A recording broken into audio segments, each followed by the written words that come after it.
Safari bus ಮಾಡಿದ್ವಿ. Open bus ಇರುತ್ತೆ, ಅದ್ರ ಮೇಲೆ ಕೂತ್ಕೊಂಡು ನಮ್ಮ ತುಮಕೂರು ಹೆಂಗಿದೆ ಅಂತ ಒಂದು ರೌಂಡ್ ಹೊಡ್ಕೊಂಡ್ಬರ್ಬೋದು. ಯಾಕೆ ಅದನ್ನು ಮಾಡಿದ್ದೀವಿ ಅಂತಂದರೆ ಲೈಟು ಅರೇಂಜ್ಮೆಂಟ್ ಮಾಡಿ ದೀಪಾಲಂಕಾರ ಮಾಡಿರ್ತೀವಿ, ಭಾಳ ಸುಂದರವಾಗಿ ದೀಪಾಲಂಕಾರ ಮಾಡಿರ್ತೀವಿ, ಭಾಳ ಚೆನ್ನಾಗಿ ಬರುತ್ತೆ. ಈ ಸರಿ ಇನ್ನೂ ಹೋದ ಸರಿ ನಾವು ಅವಸರವಾಗಿ ಮಾಡಿದೋ ಕೆಲವು ರಸ್ತೆಗಳು ಅಲ್ಲಿಗೆ ನಿಲ್ಲಿಸಿದ್ದೋ ನಾವು ಬೇರೆ ಬೇರೆ ಕಾರಣಕ್ಕೋಸ್ಕರ. ಈ ಸಾರಿ ಅದನ್ನು ಸ್ವಲ್ಪ ವ್ಯವಸ್ಥಿತವಾಗಿ ಮಾಡಿದ್ದೀವಿ. ಅದನ್ನು ನೋಡ್ಕೊಂಡು ಬರ್ಬೋದು ಬಸ್ಸಲ್ಲಿ ಒಂದು ರೌಂಡ್ ನೋಡ್ಕೊಂಡು ಬಂದರೆ ಅದೆಲ್ಲ. ಯಾಕಂದರೆ ಒಂದು ಕಡೆ ಕಾಣೋದಿಲ್ವಲ್ಲ, ಎಲ್ಲರೂ ಮೋಟ್ರ್ ಬೈಕಲ್ಲಿ ಹೋಗಿ ನೋಡ್ಕೊಂಬರಕ್ಕಾಗತ್ತಾ?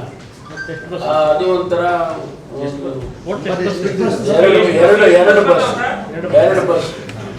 ಎರಡು ಬಸ್ ಹಾಕಿದ್ದೀವಿ. ಅದು ಸ್ಪೆಷಲಿ ಮೇಡ್ ಬಸ್ ರೀ.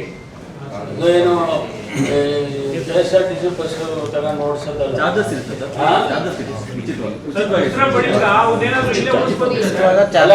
ನೋಡಿ, ಬಸ್ಸು ಅಂದ್ರೆ ಫ್ರೀ ಕೇಳ್ತೀರ.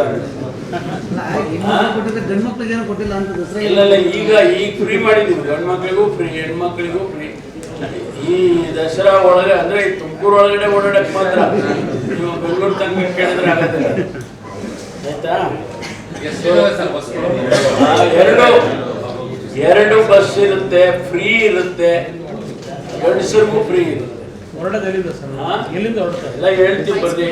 ಹೈಸ್ಕೂಲ್ ಗ್ರೌಂಡ್ ಕರ್ಕೊಂಡು ಶುರು ಮಾಡೋದು, ಹೈಸ್ಕೂಲ್ ಗ್ರೌಂಡಿಗೆ ವಾಪಸ್ ಕರ್ಕೊಂಡ್ಬರೋದು. ಮಹಿಳಾ ಕೌಶಲ್ಯ ಮೇಳ ಬಹಳ ಇಂಟ್ರೆಸ್ಟಿಂಗ್ ಆಗಿರೋದು. ಇನ್ನೊಂದು ಪಾಯಿಂಟ್ ಇದೆ, 250 ಜನ ಮಹಿಳಾ ಮೋಟರ್ ಬೈಕ್ ಓಡಿಸ್ತಾರೆ.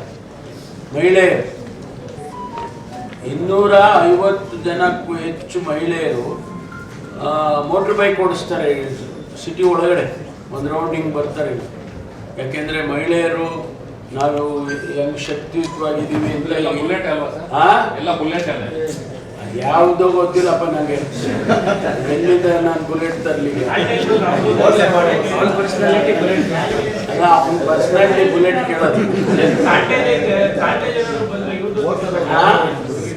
ನೀವು ಸ್ವಲ್ಪ ಕೊಟ್ರಿ ನಿಮ್ಮ ಬೈಕ್ಗಳನ್ನ ಸ್ಯಾಟಲೈಟ್ ಬಂದು.